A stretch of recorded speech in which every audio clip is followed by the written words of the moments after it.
Welcome. Thank you for joining us today to learn how to protect your data, yourself, and each other. I'm Deborah Regal, co-chair of the DXC LSEG Women's Network, representing DXC, and I'm based in London. Hi, I'm Sheila Healy, and in addition to my day job, I'm also co-chair of the DXC LSEG Network, representing LSEG and based in New York. It is Pride Month, and we pay particular welcome to our LGBTQ+ network. The DXC LSEG Women's Network is gender inclusive. LSEG and DXC started co-hosting events last November to move away from the purely transactional and towards true collaboration. Some of you attended our first event where we discussed how technology made our life easier as well as more complicated. For International Women's Day, we co-hosted a discussion on LinkedIn Live, sharing thoughts on digital transformation and its impact on opportunity, equality, and change. To date, we've achieved nearly 5,000 views of our events and hope that support will continue. The focus upon women's interaction with technology in their everyday lives defines us. Today's event is inspired by Sarah Everard, whose recent murder in London was a shock for so many, an unprovoked attack upon a victim who had followed all the guidance around how best to protect herself. Across the world, women have reevaluated their own safety. Security involves hypervigilance and knowledge sharing in communities, often through a partner approach. Today, we help you think through security across the multiple environments in which you operate, including your personal as well as your corporate self. We are thrilled to have esteemed speakers to share their expertise on security, safety, and how we can all avert threats. Hallie, I'll now turn it over to you to introduce yourself and moderate our discussion. Great, thank you. So I'm excited about today's session, and I greatly appreciate everybody attending today.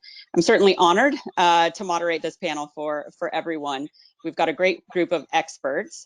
One thing that we are going to do is I'm going to ask each one of the panelists to do a quick introduction. That way you can put a voice with the panelists so you know who's speaking as we go on and off camera. So I am going to throw everybody a bit of a curveball though. So hopefully everyone's prepared on the panel.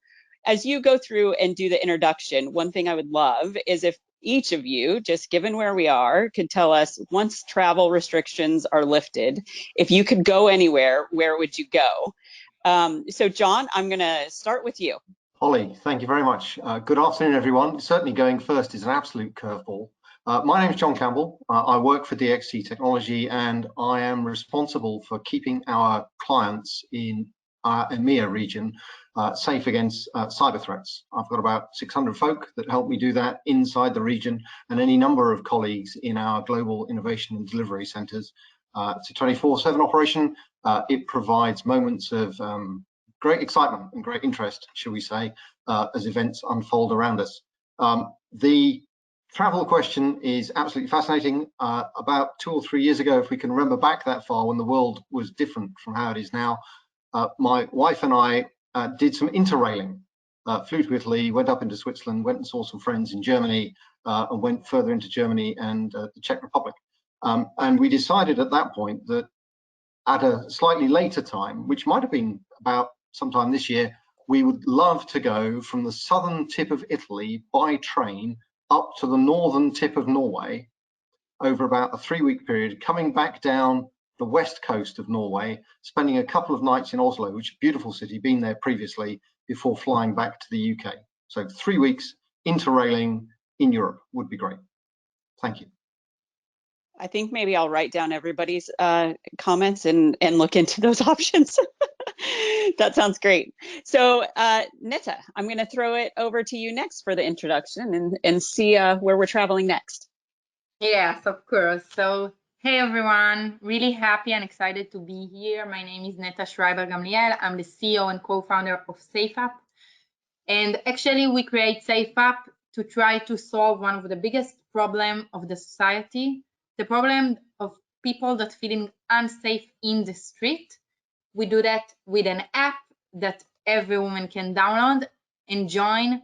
And after we vet her profile, she can become a guardian and start to help other women. And actually, it's a network of women that support each other and make sure that all of them feel safe and really have a safer life.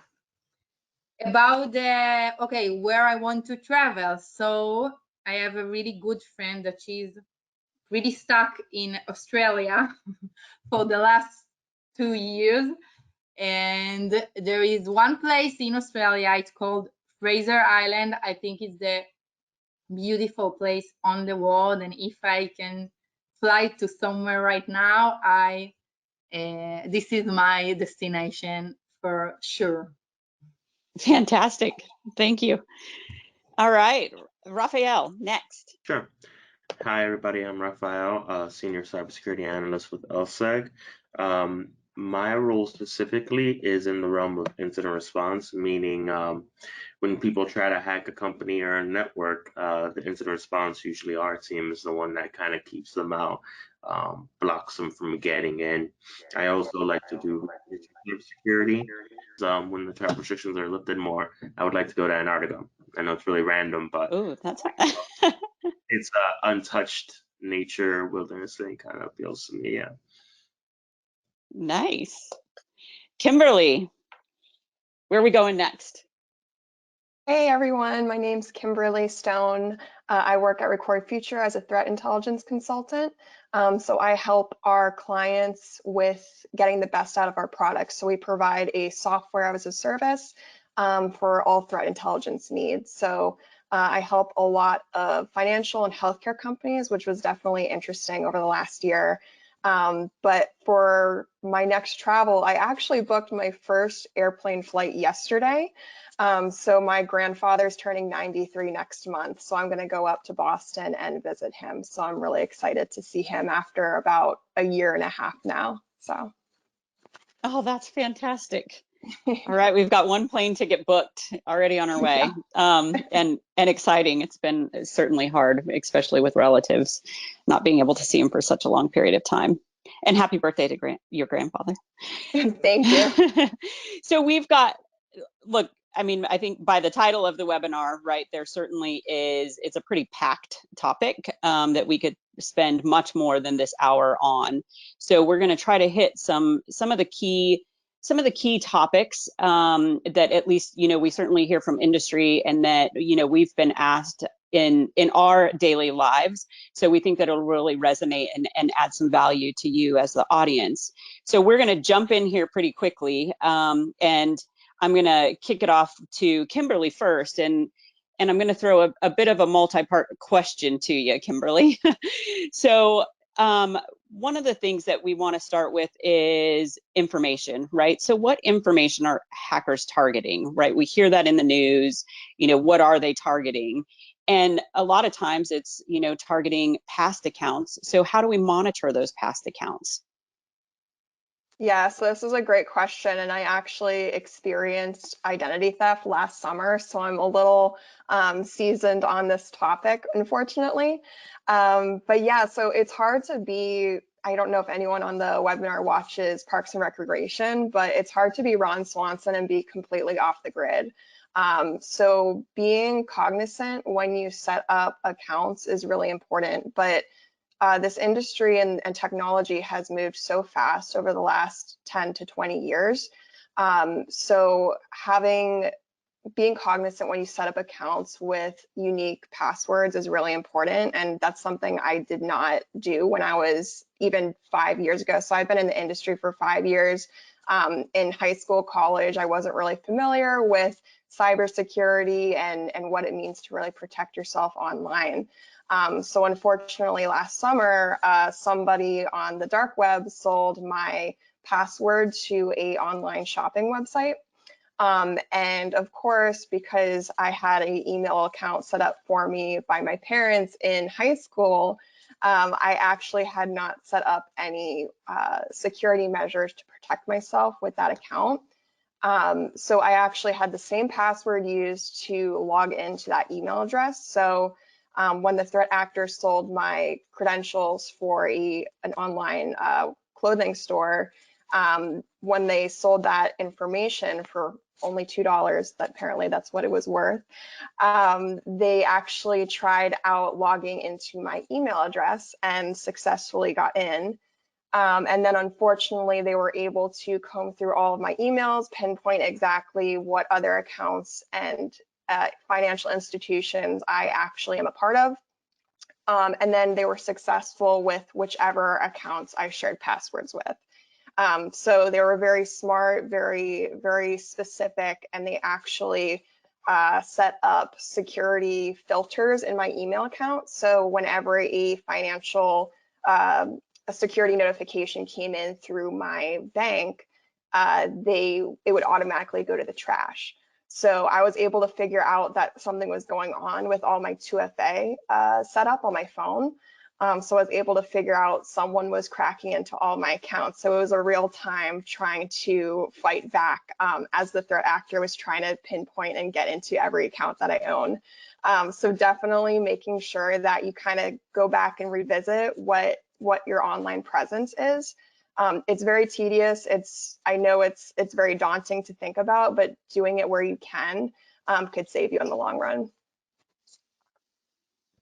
Great, thank you. I'd imagine there's quite a few of us that are nodding that have had some experience of having some identity or something stolen, but it sounds like you went through the full gamut of that process.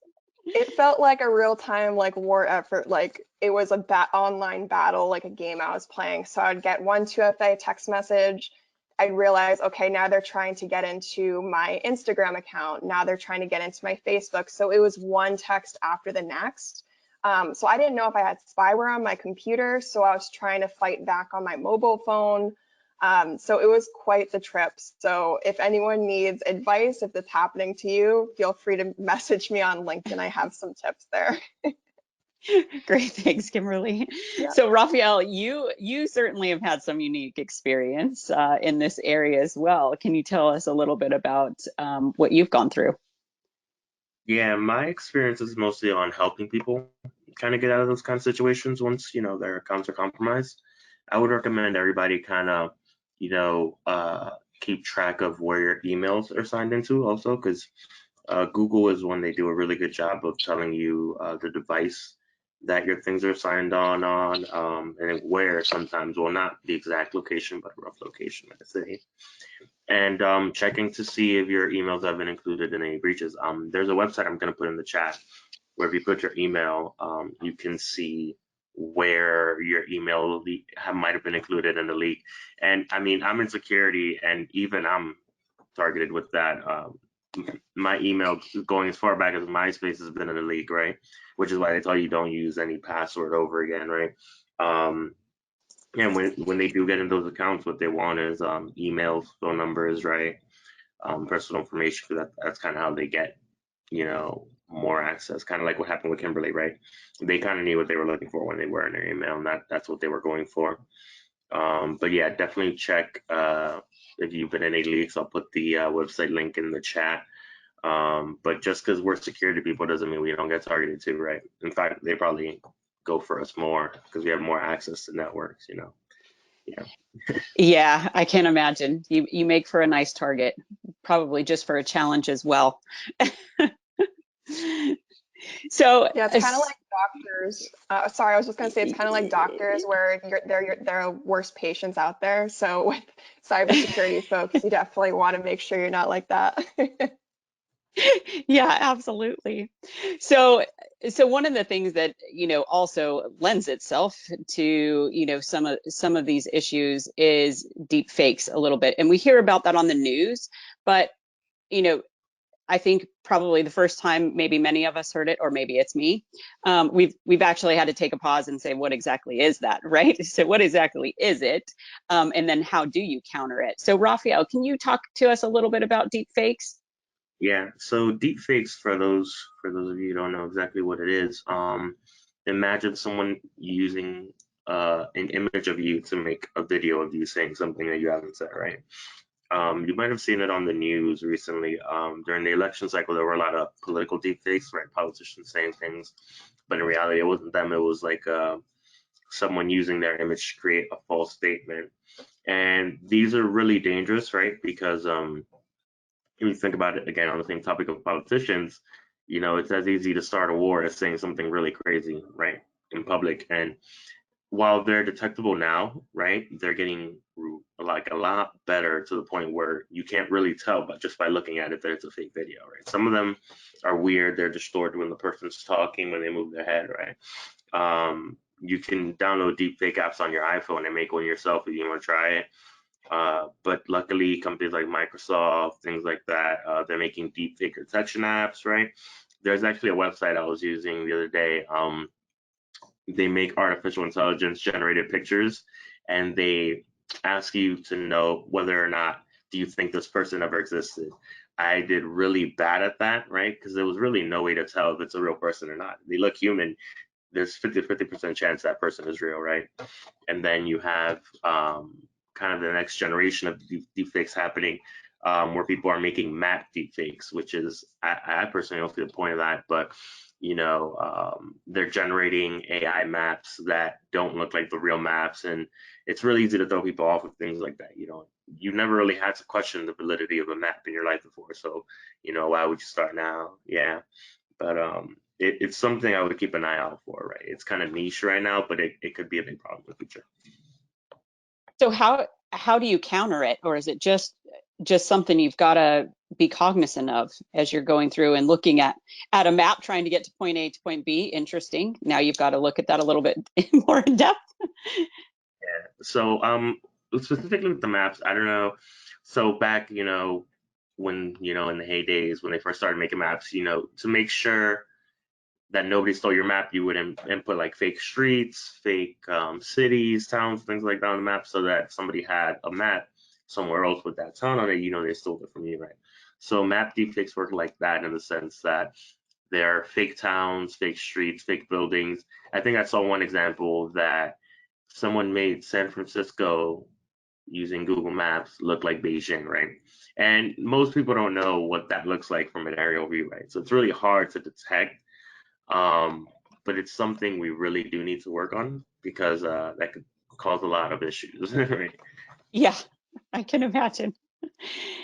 So something that I imagine, you know, many of us on this call have been asked, or, you know, or we certainly think about, is how do we navigate the concerns for safety, right? We want to consume a lot of data, but then there's also a safety issue, you know, so it's a bit of a tug of war sometimes. And I think as we think about it, we feel that a little bit. And then how do we also, you know, use that to our benefit from a society perspective? One thing that comes up all the time is how we all enjoy, right? I love to see where my family's moving, where are they on the move to, where are they vacationing? You know, I follow my daughter, as you can imagine. I think the phrase is a bit of a helicopter mom, but how do you balance that with, we certainly don't want a stranger to be, you know, seeing that same level of movement, or worse, a stalker having that same information. So Neta, can you talk to us a little bit about how you think we can protect from the negative aspect of that? Yes, of course. So, of course, everyone wants to know where is their loved one, they are exactly, and that they're okay and all that. But if we think about that, it's not always can help us, because if my husband is so far from me and I feel now unsafe, he can't really help me. When most of the tech solution that there is right now in the market, it's like connect between you and your loved one to see each other. And when we look on this problem and want to actually solve the sense of safety in the street, we take it from other direction, and we understand that we can create community, global community of women that want to protect each other, that want that everyone can feel safe and can move everywhere in the world, and want to be there for each other. And this is exactly what we do. And actually, when we develop our app, we think a lot about how to make sure that our users, we don't give them data to anyone, and actually respect their privacy, and, you know, make them safe in this way too. And how it's actually work, you are totally anonymous, and you can in every moment after actually registered and with vetting your profile and all that, click on a button, and then we find your nearest guardian, that they are trained women that we vetting, and they ready to help you, and they will opt on to a call or video call and actually see you, and then they see your location, just if you want that, and then they can help you if they need to come physically and to protect you, or when most of the cases just to accompany you on your way to make sure that everything is okay, and make sure that you feel safer and be safer.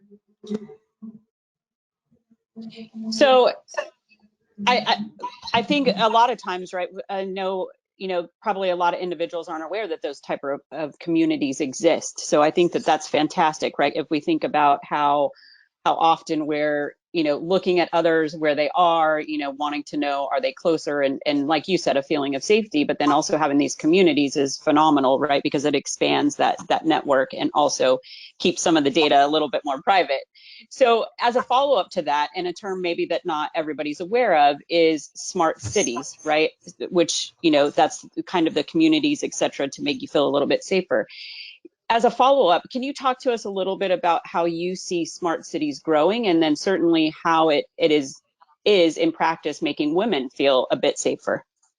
Yeah, of course. So I'm come from the municipality world, from the public sector, and I think that there is change that happened there too, when the things that that really create a smart city is to start to get decision based on data. When we speak about safety and in the area of gender violence and the sense of safety of women, we know that there is a really big problem that women do not report what they feel when they feel unsafe, and even when they actually got arrested, they are not reported. And then the cities have a really big problem because they don't know how to solve this problem that they don't have data on. So what we try to do to solve this direction and to help the city to be really smart city, it's to not ask you to report, just to behave and use the app in your day-to-day, and then we can take all this big data and to create a heat map and to give that to the city. And the idea is to create some dashboard that actually based on AI and can give you prediction of what's going to happen, and then you can the city can take all their regular resources and to use that in a smart way based on data, and to become to move from just to hit the fire and to stop cases, to be prevent cases and to actually change the situation. I think there is a lot of many ways that smart city can help, from the smallest things, like if the light is smart and you know that the light is broken, you can fix that and it make women feel safer and people feel safer. But our main goal is to give the city a lot of data and to help them to become smart city that's based on data and manage the resources like that. Great, thank you. And that leads into the next question very nicely, which John, I'm going to point to you. So, if as we've talked through several of these issues, right, it's a bit of a combination data and technology, but where from a technology perspective, like Neta just walked through, right, with smart cities and using that technology and data to really start to make folks feel safer, do you see technology like that that's being discussed really playing a role in making others feel safer? I think Neta's outlined how that could work. So the answer on one level is definitely yes. The basic idea that sensors and data can help keep people safe, I think, is a good one and perfectly possible.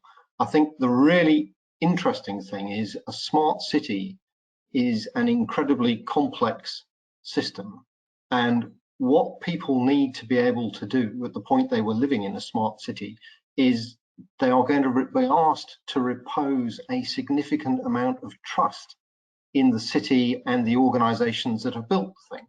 And that gets kind of interesting, I think, from my perspective, because for the city to be safe, you are relying in terms of its data on three principles being upheld in that data.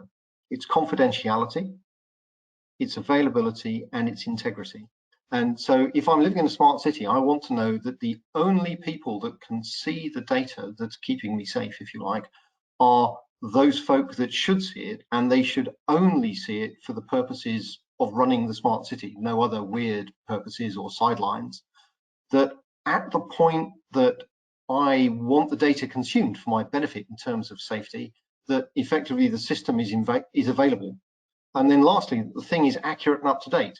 There's a really interesting issue with highly digitized systems involving people, where eventually the world ceases to be about the person. It becomes about their avatar, their representation in the system.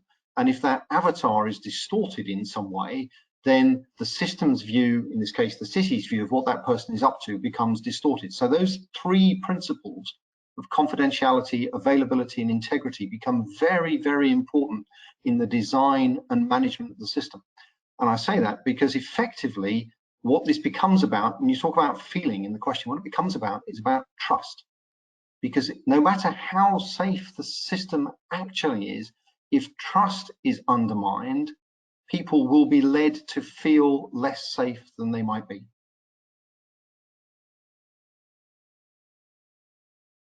So that's interesting, right? The feeling with trust and how that plays a key role, right, and translates. One of the things that you mentioned, right, is that it is very complex and it requires a lot of consumption of data, right, also within that process, just like many of the technologies that we have today, right? The amount of data to consume that's going in to give the results coming out, right, is pretty significant.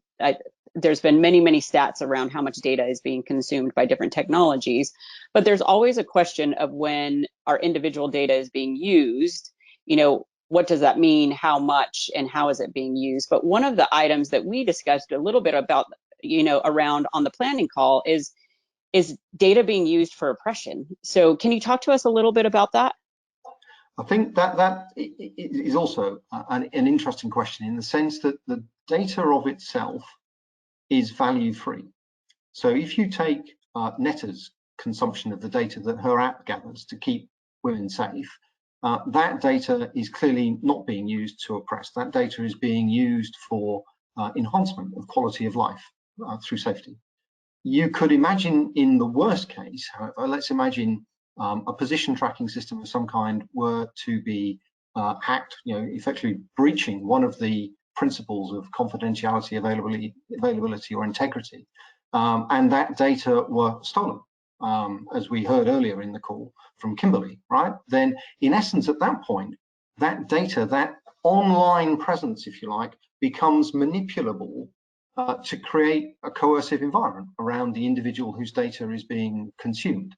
And you always have the issue in wider technical systems where there are many people, and those people are subject, if you like, to the culture of the organization in which they work, and the leadership that drives the culture, that drives the people. That clearly at the top, the aims of an organization that manages a complex ecosystem, such as a smart city, for instance, would begin to diverge from the interests of those people that are living inside that ecosystem. And at that point, you could imagine that data could be used for oppression also.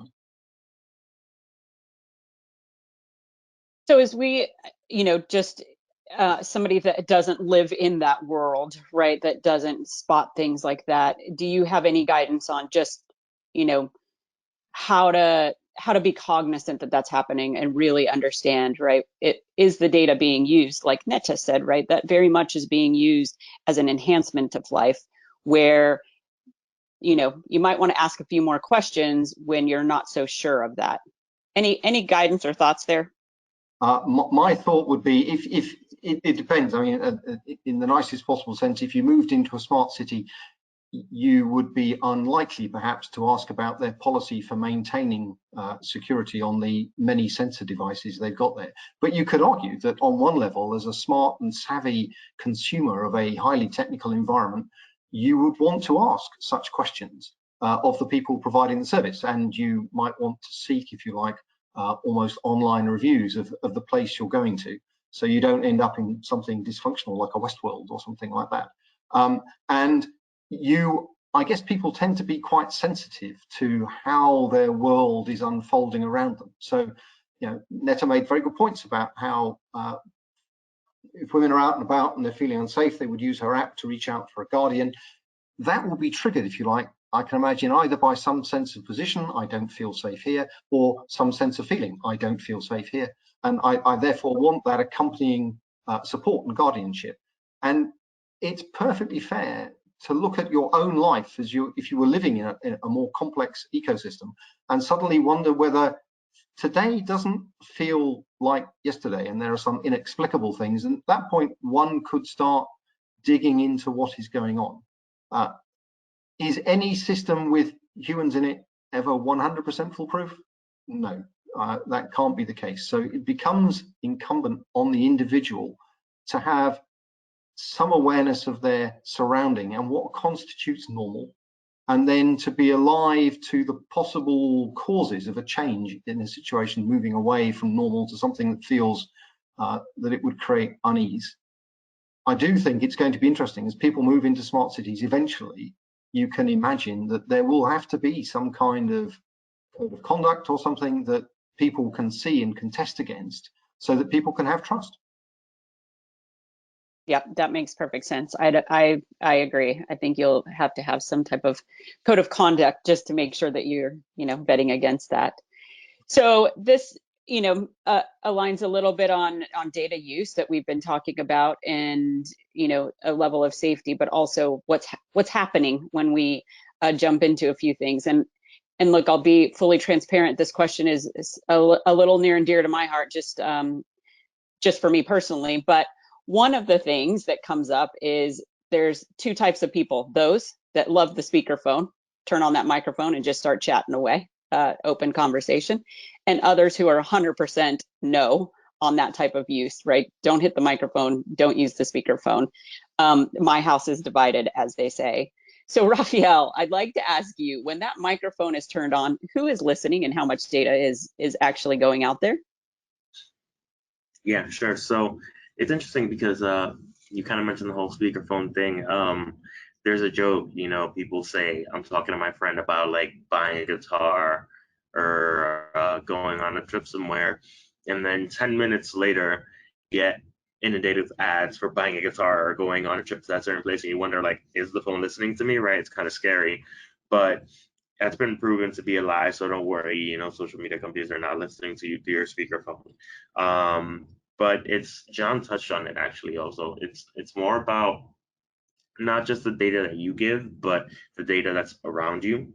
So I know there's email clients, right, that are not like the basic Outlook, or if you're an iPhone, like the Mail app, where they ask for permission to your account to be able to use the email client. But what happens is these companies, without your knowledge, I mean, it is with your knowledge because they put it in the terms of service, but nobody really reads the 500 pages of the terms of service. And so, they're scanning your email and making like a profile about you, and kind of determining like, oh, this type of person is more likely to buy this product based on not things that you're going to buy, but things you've already bought. Like, say you buy things on Amazon a lot. Because they have access to your email, they can scan your Amazon purchase history and just see like, oh, this is what they bought. Now we can have a profile of this type of person. These are the type of ads that would work with them, right? And then there's also things like GPS location, right? A lot of people have these small weather apps on their phones. Not even just with that, but it could be something else. But these apps usually ask for your location, right? Apple has done a good job, I think, on protecting against that, because you can set it so that the app has to ask for your location every time you open it, and you give it permission for that one time. But before, it used to be that these apps would have locations to you at all times, right? So it could be sitting in your pocket, and you have a literal like you know, like a tile tracking everywhere you're going.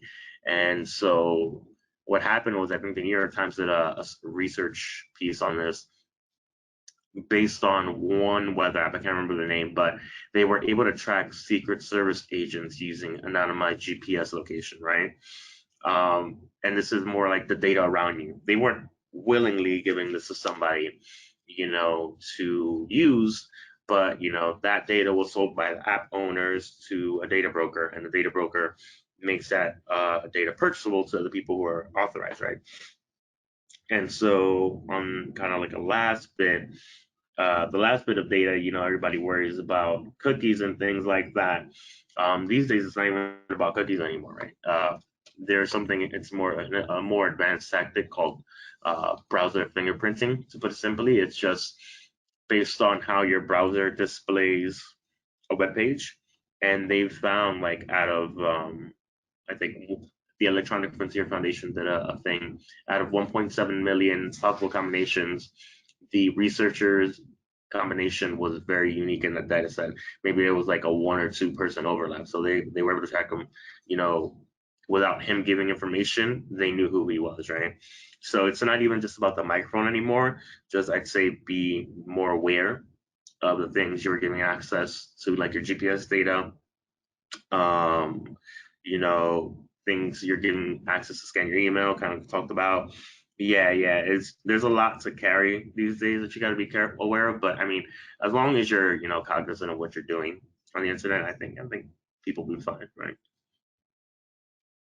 Darn it, I thought for sure when I told my husband it's listening to you and that's how you're getting ads, I was correct. No.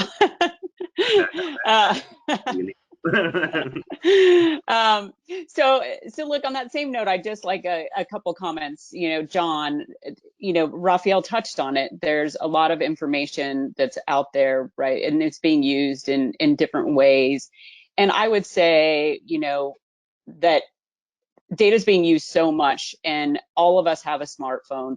Not all, the majority have smartphones. The majority are using tablets, laptops, you know, browsing, Amazon, etc. What, from a consumer perspective, from the average individual that doesn't think about what we're talking about on the call today, what should they be more afraid of, and how should they really think about data protection? Also a great question. I was going to hold up the fact I have 2 mobile phones, to your point about those of us living on trust and reputation. The trust comes through reputation. And there is a general view, if you talk to some of the analyst companies, that, if you like, cyber reputation is going to become increasingly important. For many of us, as you say, we don't think about it, and therefore it's, if only I'd listened to what my mother had told me when I was younger. Why? What did she tell you? I don't know. I wasn't listening. So people who don't think about these things at all won't think about them until they get burnt, and then they'll learn and start to think about them. But if you are thinking about these things, if you've attended, you know, such a seminar as this, then doubtless you are. It's about reputation. You know, if you have a reputable supplier in terms of companies like Amazon, you have to, in order to function in the world, make some assumption that their reputation is good and is backed by their behavior. And then it becomes a question of avoiding, shall we say, sketchier applications, we say, on the mobile phone. So it's always worth looking at, before you download that game by a company you've never heard of, perhaps looking at some of the reviews on the, say, the Apple Store or something like that. When you scroll down and have a look, it's worth having a look to see whether somebody said something. Going much further than that probably becomes the difference between being slightly concerned and maybe being slightly paranoid.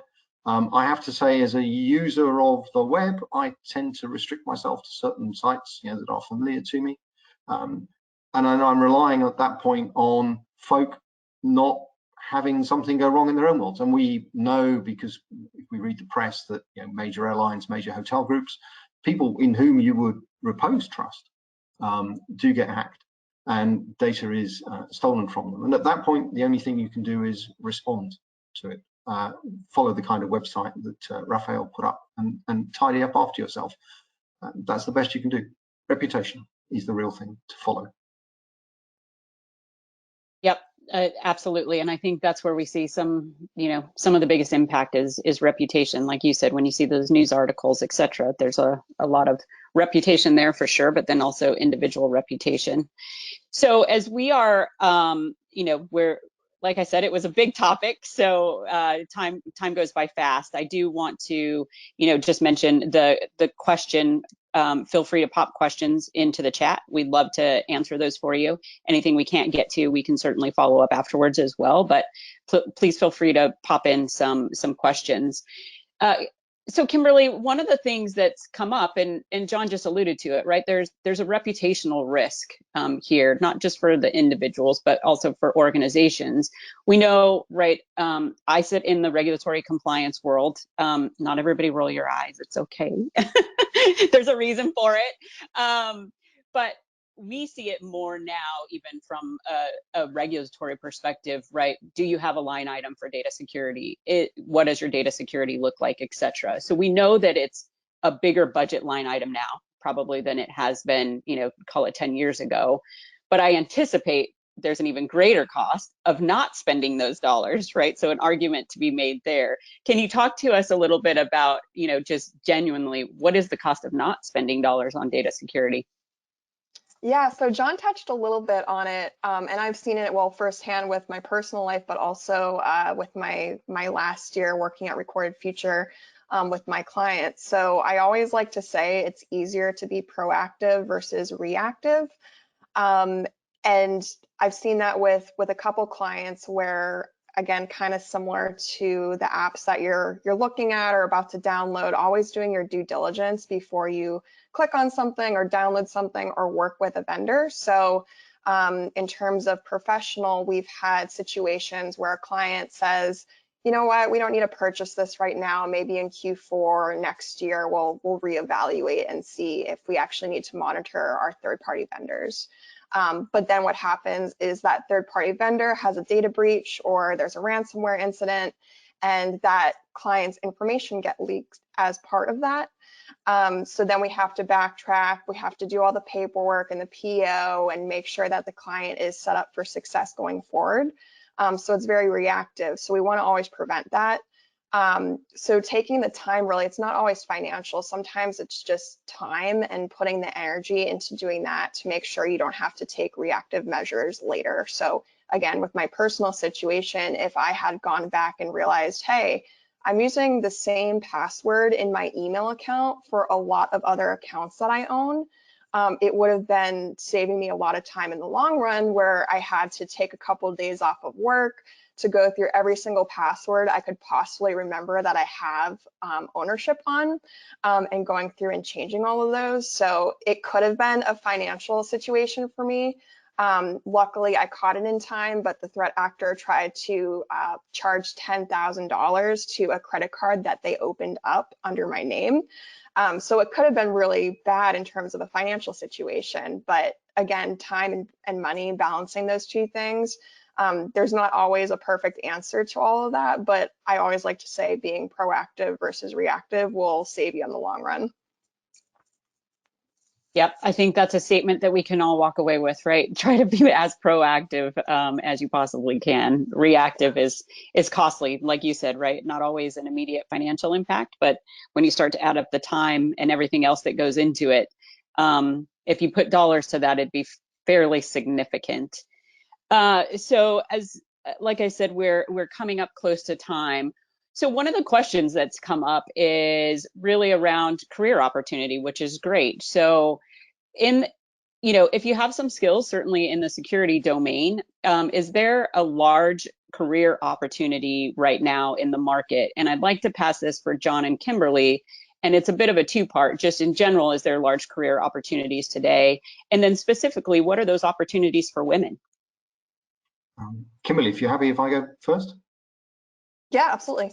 Okay, so normally there are apparently about 3.5 million vacancies, if you like, understaffed cyber roles globally.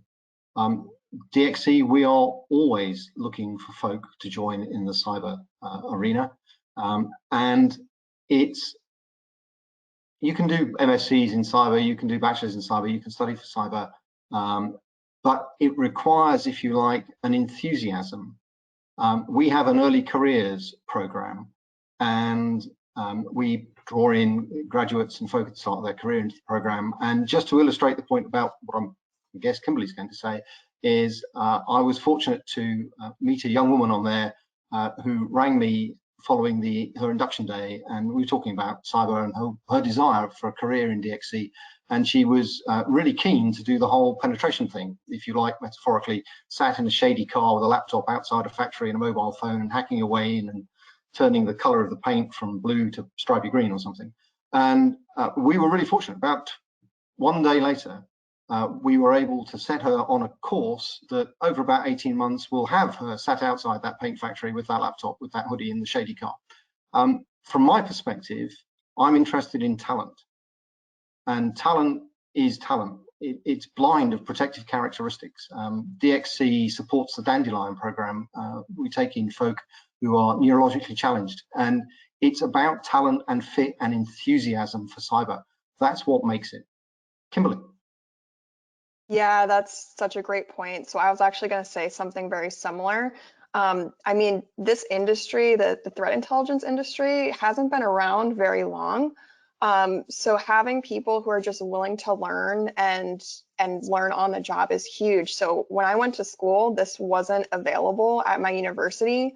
I kind of just fell into the industry by accident, and it all happened because I said I'm willing to learn about this and I'm really enthusiastic. And then also on top of that, having diversity in the industry is super important. So again, I didn't have a background in this. I went to school for social media marketing. And I work with a ton of other individuals who also kind of just fell into it. So I work with a wonderful person who had a background in theater and the arts, and she's killing it in her current career path.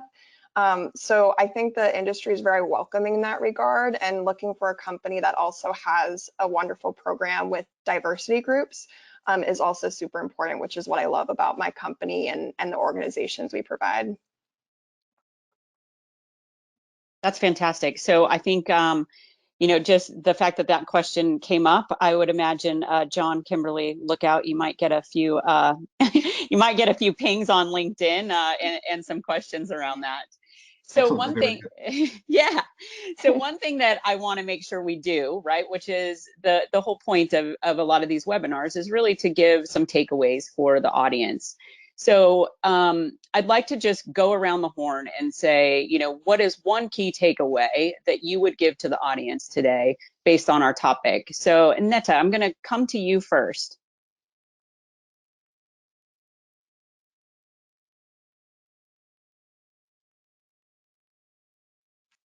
Hey, sorry.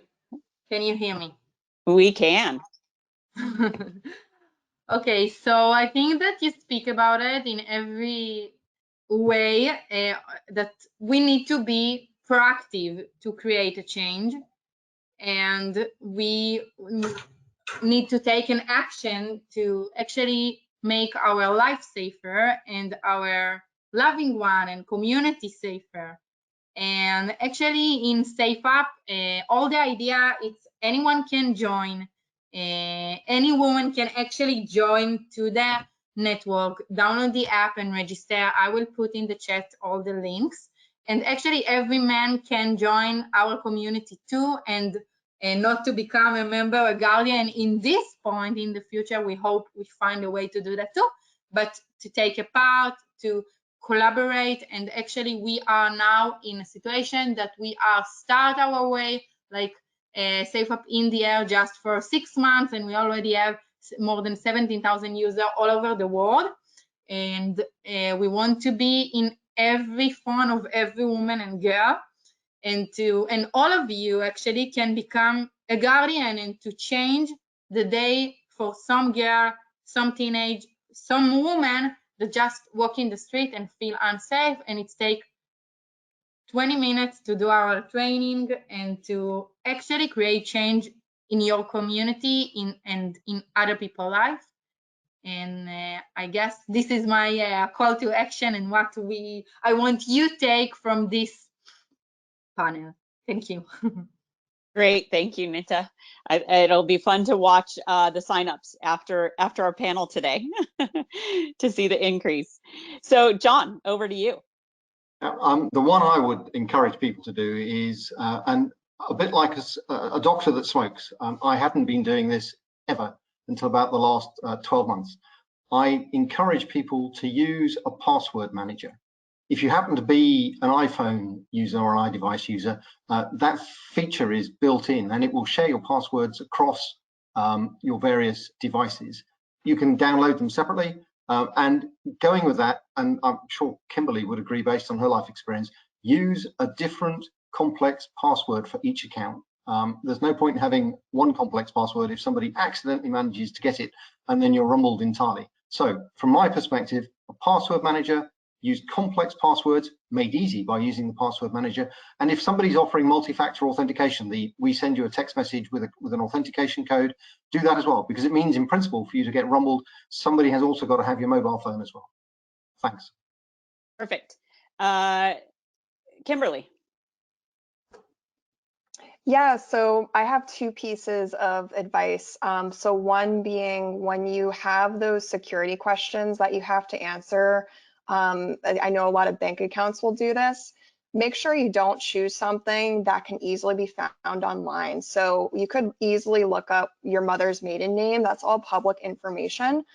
So either pick questions that no one could possibly find on the internet or just completely fake them. Like, what's your favorite place to travel? Well, someone could easily find that you've been to Bermuda 500 times on your Facebook profile. So fake that question.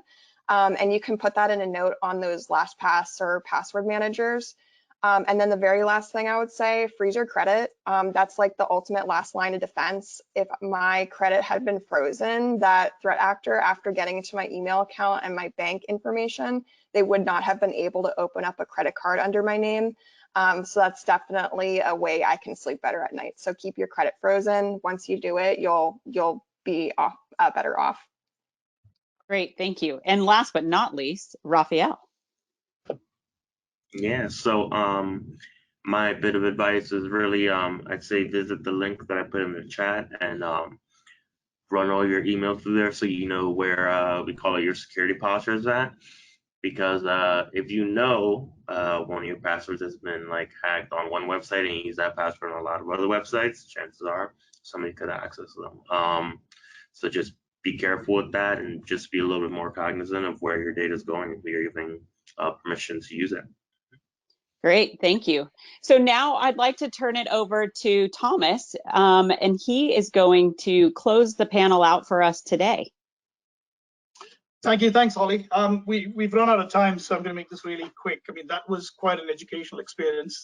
As you just heard from Holly, I'm Thomas Sebastian. I run DXC's insurance business, along with Andy Haig, my colleague who runs banking and capital markets, who was here the last time. We covered the whole financial services business, and it's always a pleasure to be with our customers, excuse me, at an event like this. I'm very inspired by Neta's work and equally enthused by listening to Kimberly, Rafael, and John. John, it's great to have you on the DXC team, worrying about our clients every day and putting in place clever solutions to protect them. And Rafael, it's a great pleasure and a privilege to serve you as our client. At DXC, we're responsible for some of the world's most sensitive data. It's not just financial and healthcare data, but truly mission critical stuff like power generation, distribution, traffic, a whole bunch of other things that I can't talk about over here. But let me just put it this way: if compromised or breached, these things are life-threatening. And all of you here on the panel and in the audience have a major role to play. In some ways, you have an outsized responsibility and impact to protect your data, protect yourselves and each other, as the theme of this event is. So keep leading the way, and thank you everyone for your participation. Stay safe and stay healthy. Thank you. Thank you everyone that attended the discussion today. It was great, and we are excited to have you today. And if there's any follow-up questions, you can reach out to each one of us. Thank you. Have a great afternoon.